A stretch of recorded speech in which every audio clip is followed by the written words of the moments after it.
Hi friends, మీరు చూస్తున్నారు రైతు నేస్తం తెలంగాణ. వ్యవసాయ సమాచారం కోసం మన ఛానల్ తప్పకుండా సబ్స్క్రైబ్ చేసుకోండి. ఇప్పుడు ఖరీఫ్ సీజన్ వచ్చేసింది, ఋతుపవనాలు వచ్చేసాయని మన రైతు సోదరులు సంతోషపడుతున్నారు. మనం ఇప్పుడు జూన్ 2వ వారంలో ఉన్నాము, కానీ ఎల్నినో ప్రభావం ఉంటుందని వాతావరణ నిపుణులు మరియు వాతావరణ శాఖ చెప్పడం జరుగుతుంది. దీనివల్ల మన రైతు సోదరులు వరి సాగు పట్ల కొన్ని జాగ్రత్తలు తప్పనిసరి తీసుకోవాలి, మరియు కొంత అప్రమత్తంగా కూడా ఉండాలి. ఇలాంటి వరి రకాలు మనం ఎంపిక చేసుకోవాలి. మనం నారు పోసుకునే సమయంలో ఎలాంటి జాగ్రత్తలు తీసుకోవాలనేది ఈ వీడియోలో పూర్తి డీటెయిల్గా తెలుసుకుందాం. వీడియో ఎక్కడ కూడా స్కిప్ చేయకండి. కొత్తగా మన ఛానల్ను చూస్తున్నట్టయితే తప్పకుండా సబ్స్క్రైబ్ చేసుకోండి. మనది వ్యవసాయ సమాచార ఇన్ఫర్మేషన్ అనేది ప్రతి ఒక్కటి కూడా మన ఛానల్లో ఉండడం జరుగుతుంది, కాబట్టి ఖచ్చితంగా మీరు లైక్ చేయండి. మరియు మీ లైక్ ఏంటంటే నాకు ఎంతో సపోర్టివ్గా ఉండడం జరుగుతుంది. తోటి రైతులకు సజెషన్ లోపలికి వెళ్ళడం జరుగుతుంది. మనం టాపిక్లోకి వెళ్తే, మనకు వరి రకాల కాల పరిమితి చూసుకున్నట్లయితే మనం 4 రకాలుగా చెప్పుకోవచ్చు. అందులో దీర్ఘకాలిక రకాలు, మధ్యకాలిక రకాలు, స్వల్పకాలిక రకాలు, అతి స్వల్పకాలిక రకాలు, ఈ 4 రకాల కాల పరిమితి అనేది మనం చెప్పుకోవచ్చు. ముందుగా దీర్ఘకాలిక రకాలు మనం చూసుకున్నట్టయితే దీని పంటకాలం వచ్చేసి 145 నుంచి 150 రోజుల పంటకాల పరిమితి కలిగిందని మనం దీర్ఘకాలిక రకాలుగా చెప్పుకోవచ్చు. ఉదాహరణకు బీపీటీ 5204 కానీ, లేకపోతే WGL 44 సిద్ధి కానీ, ఇలాంటి రకాలు మనము దీర్ఘకాలిక రకాలుగా చెప్పుకోవడం జరుగుతుంది. వీటిని మనం నారు పోసుకోవాలనుకుంటే జూన్ 15 వరకు నారు పోసుకోవచ్చు. మే చివరి వారం నుండి జూన్ 15 వరకు నారు పోసుకోవచ్చు. అంతకంటే లేటుగా మనం నారు పోసుకున్నట్లయితే పంట దిగుబడి తగ్గే అవకాశం ఉంటుంది. అది కూడా ఎందువల్ల అంటే, మనం లేటుగా నారు పోసుకున్నట్టయితే జూన్ 15 తర్వాత కూడా మనం నారు పోసుకున్నట్టయితే ఈ దీర్ఘకాలిక రకము పంట పూత దశకు వచ్చే వరకు, మనకు ఫ్లవరింగ్ టైంకి వచ్చే వరకు నవంబర్లో మనకు ఫ్లవరింగ్ రావడం జరుగుతుంది. ఆ టైంలో మనకు చలి తీవ్రత అనేది ఎక్కువ ఉండడం వల్ల పంట తగ్గే అవకాశం ఉంటుంది, కాబట్టి మన రైతు సోదరులు ఇది గమనించగలరు.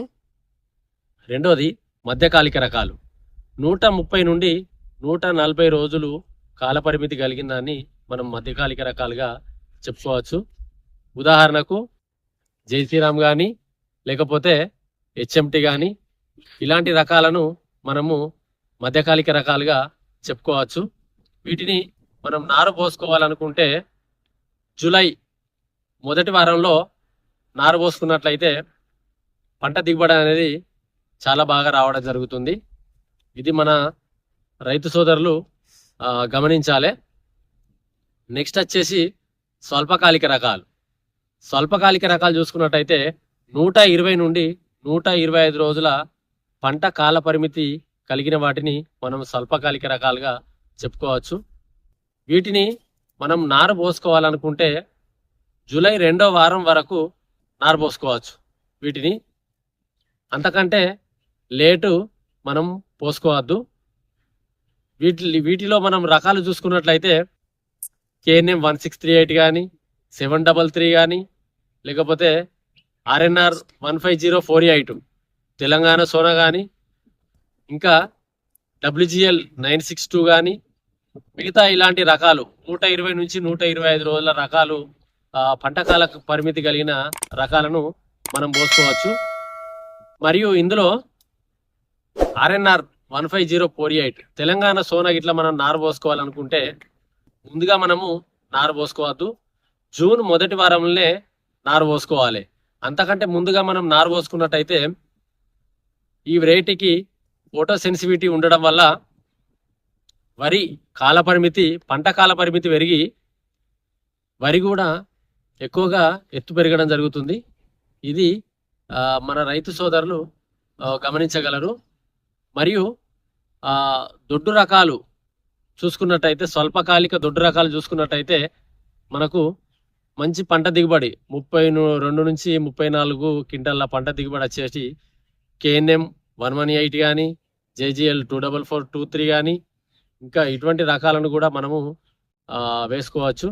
జూలైలో మనం నారు పోసుకోవాలనుకుంటే స్వల్పకాలిక రకాలకు వెళ్ళడం మంచిది. మీరు మధ్యకాలిక రకాలు కానీ దీర్ఘకాలిక రకాలకు కానీ పోసుకోరాదు. మధ్యకాలిక రకాలకు కూడా పోసుకోరాదు. స్వల్పకాలిక రకాలు ఇట్లా మనము నీటి వసతి చూసుకొని అప్పటికి మనకు జూలైలో నారు పోసుకోవాలనుకుంటే స్వల్పకాలిక రకాలు నారు పోసుకుంటే పంట దిగుబడి బాగుంటుంది. మీకు నీటి వసతి మంచిగా ఉన్నట్లయితే ఇప్పుడు దీర్ఘకాలిక రకాలు ఇప్పుడు జూన్ 15 వరకు పోసుకోవచ్చు. దాని తర్వాత మధ్యకాలిక రకాలు కూడా మనము పోసుకోవచ్చు. అంటే జూలై మొదటి వారం వరకు మధ్యకాలిక రకాలు పోసుకోవచ్చు. మీకు నీటి వసతి ఉన్నట్లయితే మీరు పోసుకోవచ్చు. ఒకవేళ మీకు నీటి వసతి లేనట్లయితే, ఒకవేళ ఇప్పుడు మీరు నారు పోసుకుంటలేరు, వచ్చే నెలలో జూలైలో గిట్లా నారు పోసుకోవాలనుకుంటే మీరు ఖచ్చితంగా, ఎందుకంటే స్వల్పకాలిక రకాలకు వెళ్ళడం మంచిది.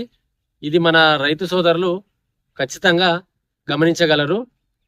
నేను ఈ వీడియోలో పూర్తి సమాచారం మీకు అందించానని అనుకుంటున్నాను.